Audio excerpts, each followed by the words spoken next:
Amados hermanos, feliz día del Señor. Vivimos tiempos en los cuales se da una paradoja.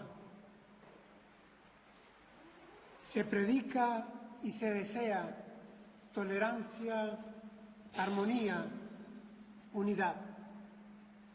Y sin embargo, en la práctica asistimos a múltiples niveles y estilos de confrontación.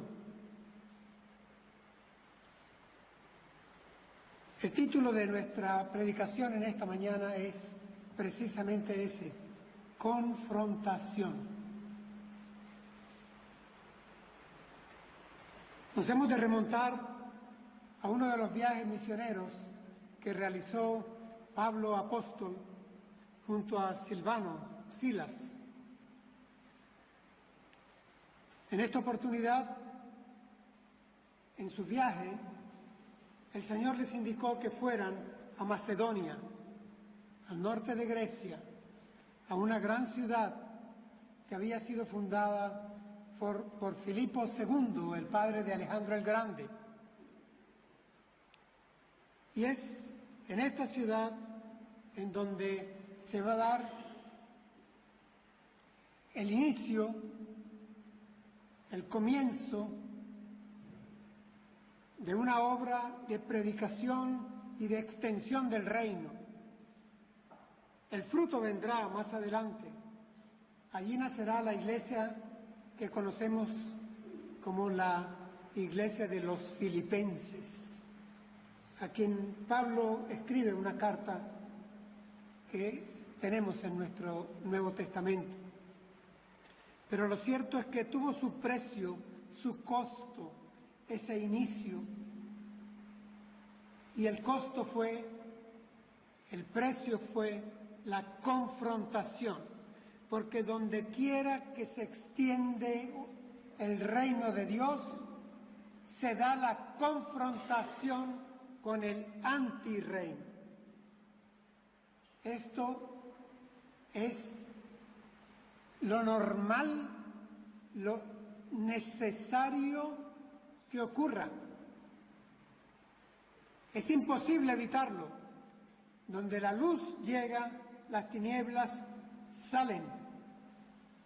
Donde llega el reino de Dios, el antirreino del maligno es echado fuera. Y justamente el texto que voy a leer para ustedes trata de eso, cómo la entrada del mensaje del Evangelio del Reino encuentra y provoca confrontación con las fuerzas del antirreino. Leo para ustedes Hechos, capítulo 16, versículos del 16 al 22, Nueva Versión Internacional. Dice así la palabra. Una vez, cuando íbamos al lugar de oración, nos salió al encuentro una joven esclava que tenía un espíritu de adivinación. Con sus poderes ganaba mucho dinero para sus amos. Nos seguía a Pablo y a nosotros gritando: estos hombres son siervos del Dios Altísimo y les anuncian a ustedes el camino de salvación.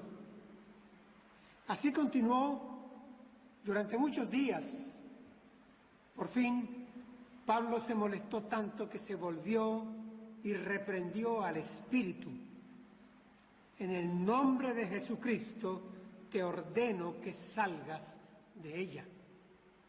Y en aquel mismo momento el espíritu la dejó. Cuando los amos de la joven se dieron cuenta de que se les había esfumado la esperanza de ganar dinero, echaron mano a Pablo y a Silas y los arrastraron a la plaza ante las autoridades. Los presentaron ante los magistrados y dijeron: estos hombres son judíos y están alborotando a nuestra ciudad, enseñando costumbres que a los romanos se nos prohíbe admitir o practicar. Entonces, la multitud se amotinó contra Pablo y Silas, y los magistrados mandaron que les arrancaran la ropa y los azotaran. Hasta ahí la palabra. Entremos a analizar el texto de manera expositiva. Hermanos, comienza la narración de Lucas, el historiador y médico, diciendo: una vez, cuando íbamos al lugar de oración, una vez. Me hizo recordar cuando leí el texto que así suelen comenzar algunas historias, incluso cuentos infantiles. Había una vez. Lo cierto es que aquí esta es una narración histórica. Una vez sucedió. ¿Qué sucedió? Atención a esta primera frase, porque de aquí sacaremos la primera lección. Dice: íbamos al lugar de oración. La narración en el griego toma un sentido especial. Íbamos porque acostumbrábamos ir. Una vez más fuimos al lugar de oración. Hermanos, creo que de entrada he de decir que me toca como pastor resaltar la importancia del acto de congregarse. Lo practicaron en la iglesia primitiva todos nuestros hermanos de fe. Los apóstoles dieron ejemplo. Era lo primero que Pablo hacía al llegar a algún lugar. Los hermanos que se quedaron en las iglesias madre lo continuaron haciendo. Algunos los tuvieron que hacer bajo tierra, otros escondidos en las cuevas, pero se congregaban. Y es que este fue el ejemplo del Señor Jesús. Cuando a los 30 años inicia su ministerio, dice que asistió a la sinagoga como era su costumbre. E insisto, como pastor, he de resaltar la importancia de congregarse en templo público para dar testimonio público. No hemos de abandonar nuestras actividades en casas de familia, no es esto. Pero hermanos, hoy en día la Iglesia de Jesucristo en Occidente sufre la tentación de descongregarse, de no congregarse, o de congregarse desde el sillón de la sala en pijamas a un culto por televisión, o de reunirse alrededor de un pastor vía internet y de abrazarse con hermanos vía WhatsApp. Estas congregaciones virtuales, insistiré e insistiré hasta la saciedad en cuestionarlas, porque no pueden sustituir este testimonio público que damos a la población de Amposta cuando abiertas nuestras puertas en día domingo venimos en persona a mostrar que somos familia de Dios, pueblo de Dios, cuerpo de Cristo, que nos amamos y adoramos al único Dios verdadero en espíritu y en verdad, de manera pública, dando testimonio. Eso no se hace sustituyendo la congregación dominical por cultos o reuniones familiares. Defiendo, por lo tanto, el acto cultural en los templos, en el templo, para que el mundo vea. Los medios de comunicación se llenan mostrando las imágenes multitudinarias de un partido de fútbol, de un concierto de rock en la playa o de un mitin político. Y nosotros, los cristianos, estamos buscando la comodidad de nuestras casas o la clandestinidad de nuestras casas. Y estamos evitando el encontrarnos con otros hermanos en abrazo sincero y de amor guiado por el Espíritu Santo. Los templos católicos están vacíos, estas grandes, inmensas y preciosas estructuras. Tienen que escoger una pequeña nave para celebrar su misa, su culto. Pero es que esto está pasando en los templos cristianos evangélicos. Hermanos que prefieren reunirse en paralelo en pequeños cultos, sea sábado, domingo o día de semana, y desprecian el culto dominical, en donde han de congregarse para dar testimonio al pueblo donde viven, que no seamos nosotros de ellos. El apóstol Pablo escribe en otra de sus cartas: no dejen de congregarse. Otro de los apóstoles también llama la atención a ello. Es interesante como Juan de Patmos, cuando va a escribir la revelación de Jesucristo en el Apocalipsis, dice que era el día del culto dominical.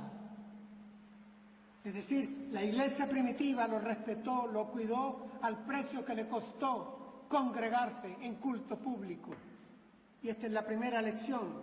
El apóstol Pablo, en tierra extraña, iba junto con Silas al lugar de oración. Iba al lugar de oración. Primera lección que debemos de tomar si nos toca y si queremos. Continúa diciendo: nos salió al encuentro una joven esclava que tenía un espíritu de adivinación. Con sus poderes ganaba mucho dinero para sus amos. Nos seguía a Pablo y a nosotros gritando. Noten, hermanos, Pablo y Silas no fueron a buscar a la muchacha, ni fueron al sitio de adivinación, no fueron a ella. Aquí se da la primera confrontación del texto. Es una confrontación netamente espiritual. Es una muchacha poseída por un demonio, por el maligno, la que viene al encuentro para confrontar a los mensajeros del reino. Se da la primera confrontación.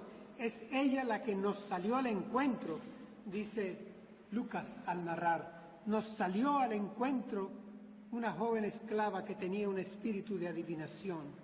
Es decir, hermanos, en aquella tierra de Macedonia, en donde eran frecuentes los oráculos, las supersticiones, las predicciones, aquí había algo cierto. El maligno había poseído a una muchacha a través de un demonio, y esta muchacha tenía el poder de adivinar, porque advierto, hermanos, desde la Escritura, de que vuelan, vuelan. No lo subestimemos al antirreino. La Escritura dice: nos seguía, gritaba. ¿Qué gritaba esta muchacha? Dice: estos hombres son siervos del Dios Altísimo y les anuncian a ustedes el camino de salvación. Hermanos, aquí el antirreino está identificando al reino. Estaba diciendo una tremenda y gran verdad. Estos hombres son siervos del Dios Altísimo y les anuncian a ustedes camino de salvación.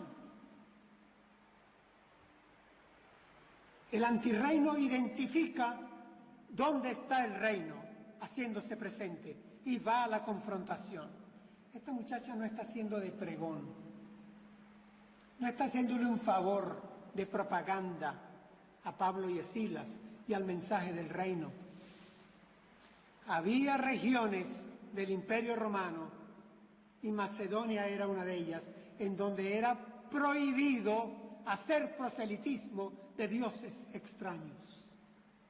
Esta mujer lo que está es provocando escándalo con la verdad, provocando a nivel del pueblo un escándalo, una declaración de que aquí hay algo que es contrario a nosotros, contrario a las leyes, contrario a la costumbre, contrario a nuestra cultura, que está siendo predicado.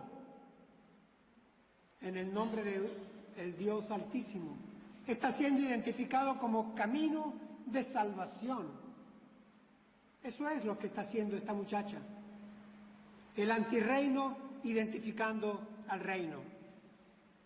Hermanos, no pasamos desapercibidos para el antirreino. El antirreino sabe que tú y yo somos siervos del Dios Altísimo. No podemos ser agentes del servicio secreto. Tenemos que ser públicamente conocidos como siervos del Dios Altísimo. Y que venga el antirreino y nos identifique y haga escándalo, sí, haga escándalo con nosotros. Confrontación espiritual entre reino y antirreino. Primera confrontación. Es interesante que este hecho inicial pasó a ser perturbador, pasó a ser sistemático, hermanos. Miren lo que acontece. Dice, así continuó durante muchos días. Repito, así continuó durante muchos días. Por fin, Pablo se molestó tanto que se volvió y reprendió al espíritu. Noten, hermanos, no reprendió a la muchacha, no reprendió a la esclava, no reprendió a la víctima, reprendió al espíritu, reprendió al antirreino mismo, reprendió al maligno. Hermanos, tenemos que recordar que nuestra lucha no es contra carne y sangre, sino contra potestades de maldad que habitan en las regiones celestes, en los ambientes que nos rodean, tejidos, como hemos dicho en otras oportunidades, de una manera cosmética e inteligente. Estamos luchando contra el maligno, con toda su inteligencia, un orden, un sistema maligno organizado. Y tenemos que nosotros identificarlo porque Él ya nos ha identificado. Y hemos de reprender al maligno. ¿Cómo? Como lo hicieron Pablo y Silas. Pablo era el vocero en este momento y dice, ¿cómo lo reprende? Dice el texto lucano, en el nombre de Jesucristo te ordeno que salgas de ella. Confrontación, hermanos, mayor no podría mostrarse. Esto es un exorcismo, literalmente. En el nombre de Jesucristo te ordeno que salgas de ella. Pablo está ordenando al antirreino que se sujete, que se someta y que pierda control. ¿Cómo? En el nombre de Jesucristo, a quien todo poder le ha sido dado en cielo y tierra. Y Él es el que nos envía. Porque todo poder me ha sido dado en cielo y tierra. He aquí yo os envío. Así que en el nombre de Jesucristo, con el poder del Rey de Reyes, del reino de Dios, te ordeno que tú, agente del antirreino, salgas de esta muchacha. Confrontación espiritual. Nunca la subestimemos, hermanos. Puede ser que no tengamos situaciones tan extremas que estas, como esta que enfrentar, pero las hay más sutiles. Satanás es el engañador por excelencia. Las hay más filtrables. Se pueden mezclar con medias verdades. Hemos de identificarlas y en el nombre de Jesucristo sacarlas, quitarles su territorio. Jesucristo es superior, Jesucristo es Señor. Me recuerda cuando vinieron aquellos 70 que fueron enviados y venían contentos y le dicen al Señor, Señor, hasta los demonios se nos sujetan en tu nombre. Lucas capítulo 10. Lucas, en este relato de los Hechos, dice, y en aquel mismo momento el Espíritu la dejó. El reino derrota al antirreino. Las tinieblas no prevalecen frente a la luz. La luz echa fuera las tinieblas. El reino prevalece. El rey es rey. Y cuando se presenta como es, él puede, tiene el poder. Y cuando lo presentamos como él es, su palabra es eficaz. Su palabra tiene poder. ¿Cuál es la consecuencia de esta confrontación espiritual? Dice el texto que cuando los amos de la joven se dieron cuenta de que se les había esfumado la esperanza de ganar dinero, echaron mano a Pablo y a Silas y los arrastraron a la plaza ante las autoridades. Hermanos, la predicación del Evangelio del Reino, si se hace pertinente y leyendo el contexto social, puede que afecte intereses. Y en este caso afectó directamente intereses económicos. Era la predicación del reino, era la entrada del reino y afectó intereses económicos y provocó una segunda confrontación. La segunda confrontación es la de que Pablo y Silas fueron arrastrados a la plaza ante las autoridades. Arrastrados, en griego el cubo, es mucho más que trajeron. Muchas versiones dicen que trajeron a Pablo y Silas ante las autoridades. No, hermanos, en griego fueron arrastrados ante las autoridades. Fueron arrastrados ante las autoridades. ¿Quiénes eran las autoridades? ¿Gobernantes? Sí, ya veremos que sí. Magistrados, dice poco después. Estamos hablando, hermanos, de un segundo nivel de confrontación. Es la confrontación con el poder político, social del lugar. El mensaje del reino es confrontado por el poder político, por los magistrados, dice aquí. Confrontación espiritual. Ahora, confrontación política social, con las fuerzas sociales, con las fuerzas políticas. ¿Cuánto, hermanos, encontramos en la Escritura? ¿Con qué tanta frecuencia es inmensa la asociación maléfica que hay entre autoridades políticas y el antirreino? Sobre esto predicaremos muy pronto, para que las identifiquemos. Autoridades. Autoridades. En el griego aquí es estrategos, que quiere decir magistrados con poder civil o militar. Ante ellos fueron llevados para que tuvieran una confrontación, ya no espiritual, había sido derrotada. Ahora la confrontación es contra el poder político. El apóstol Pedro, en su primer discurso después de Pentecostés, se refiere a aquellos gobernantes que crucificaron al Señor Jesús, no sabiendo a quién crucificaban. No en balde en el credo apostólico se mencionan Herodes y se menciona Pilatos, porque las autoridades con frecuencia han trabajado al servicio del antirreino. Nos toca a nosotros saber que esto puede acontecer. Y miremos cuál es la acusación, porque podemos sacar utilidad de este texto bíblico y traerlo a nosotros. Miren ustedes, ya frente a las autoridades, frente a los magistrados, dijeron: estos hombres son judíos. Así empieza. Estos hombres son judíos. La descalificación. Es la etiqueta, hermanos. Es la difamación, es el prejuicio. Estos hombres son judíos, en primer lugar.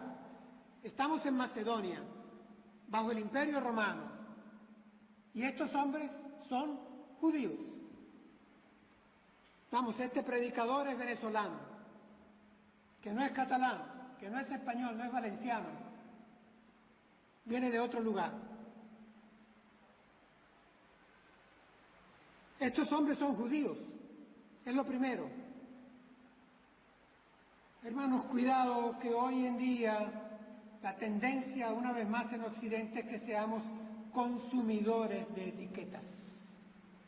Seamos consumidores de mentiras, consumidores de versiones, consumidores de medias verdades, consumidores de noticias, consumidores de cápsulas, de eslogans, de lemas, consumidores de fuentes parcializadas, consumidores de informes sesgados, consumidores incluso de calumnias.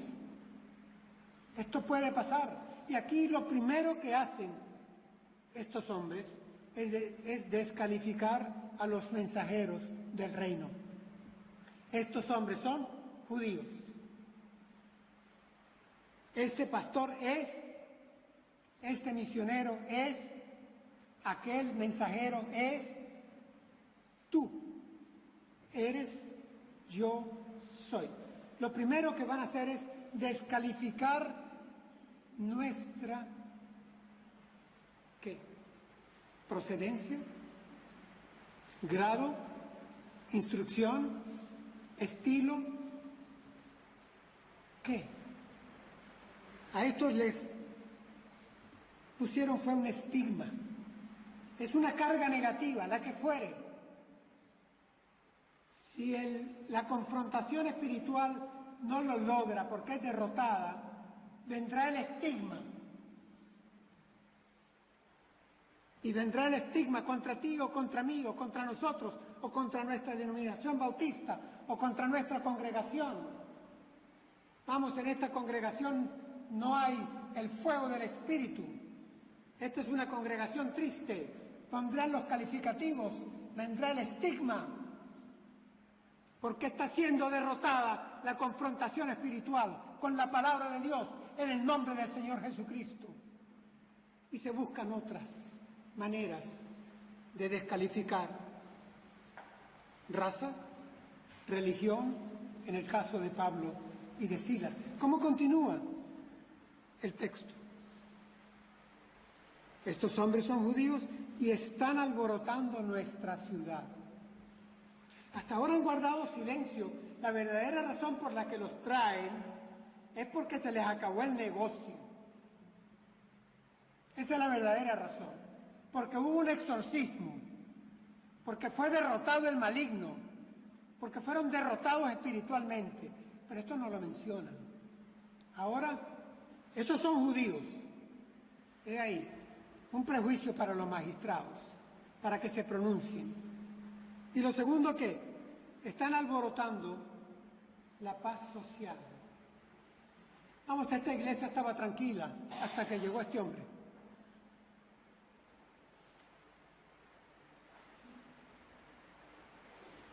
Aquí había paz, ahora hay aguas que se agitan. El mensaje del reino, hermanos, no nos quede la menor duda, a nivel social y muchas veces a nivel eclesial, altera, alborota, porque no es conformista, porque no complace, porque no adula, porque no se doblega ante intereses secundarios, ante quienes quieren mandar, ante quienes quieren hacer lo suyo y no la obra de Dios, porque afecta intereses, porque altera el status quo. Eso acontece, alborotan. ¿Y qué dicen acá ellos? ¿Qué alborotan? Noten, hermanos, nuestra ciudad. Vamos, eso de nuestra es posesivo, ¿verdad que sí? Es que alborotan lo que es nuestro. Alborotan nuestra paz. Alborotan, aunque sea la paz de los sepulcros, pareciera. Pero es que han venido a agitar el agua. Pablo y Silas alborotan nuestra ciudad. nuestra balsa de aceite en la que nos sentíamos cómodos, han alterado nuestros intereses, nuestros planes, alteran nuestra ciudad. Alteran en realidad, hermanos, la cosmovisión de esa ciudad, Greco-Macedonia y bajo el Imperio Romano. Sí, hermanos, el mensaje del reino afecta la cosmovisión de los hombres, de los pueblos, la afecta. Afecta la moda aceptada por las autoridades y las multitudes. Llevamos una semana que en los medios de comunicación a diestra y siniestra, España como otros países del mundo y grandes capitales como Madrid, Nueva York o Río, celebran el orgullo y ya hasta se abstienen de agregar de qué colectivo. Es de moda y moda aceptada.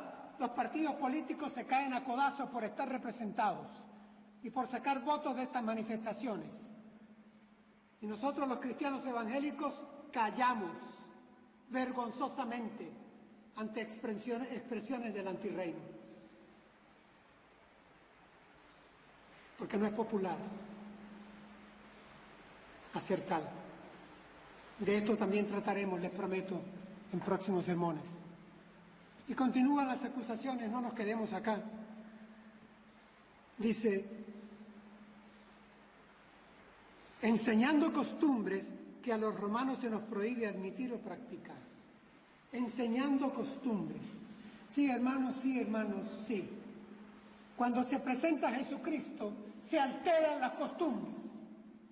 Jesucristo cambia costumbres.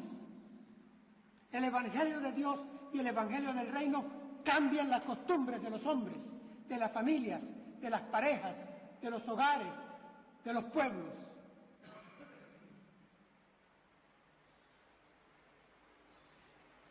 Romanos 12:2 escribe el mismo apóstol, cambien su manera de pensar para que así cambie su manera de vivir. Cambien su manera de pensar para que así cambie su manera de vivir. Sí, la manera de vivir es la costumbre. Y se cambian costumbres. Y al predicar el Evangelio del Reino, predicamos costumbres, sí. Tenemos referencias que afectan la ética, sí. No se queda en un mensaje celestial, es un mensaje que hay que vivir aquí en la tierra. Tridimensional, afectando nuestros hábitos o nuestros vicios, modificando nuestras costumbres. Un mensaje que cambia costumbres. Confrontación. Aquí hay también entonces confrontación. Es lo que John Stott llamó contracultura en inglés. Confrontación con la cultura, con la costumbre, con la praxis, con la cotidianeidad. Se deben alterar las costumbres que no están de acuerdo a la palabra del mensaje del reino. Me gusta Reina Valera cuando dice no las podemos admitir y dice ¿por qué? Dice porque somos romanos. Una cuestión de identidad. Sí. Lo reconocen ellos. No las podemos admitir porque somos, repito, somos romanos. El mensaje del antirreino confronta la identidad de aquel que lo recibe. Cambia las identidades, porque es aquello de el que quiera ser mi discípulo, niéguese a sí mismo. Tome cada día su cruz y sígame. ¿No es esto un cambio de identidad? ¿Qué es el nuevo nacimiento? ¿No es acaso un cambio de identidad? Y el que no naciere de nuevo no puede entrar en el reino de Dios. ¿No es esto un cambio de identidad? Con Cristo estoy juntamente crucificado y ya no vivo yo, mas Cristo vive en mí. ¿No es esto un cambio de identidad? Pues sí, hermanos, confrontación. Finalmente, lo que tenía que pasar, pasó. Entonces, la multitud se amotinó contra Pablo y Silas. Y los magistrados mandaron que les arrancaran la ropa y los azotaran. Multitud, la mayoría. Nunca nos ganaremos el aplauso de las mayorías. Las multitudes están equivocadas. Las multitudes están bajo el poder del antirreino. Somos rebaño pequeño, pequeña manada. Pocos entran por la puerta estrecha, pocos caminan el camino angosto. Las multitudes se equivocan y los magistrados los alcahuetean.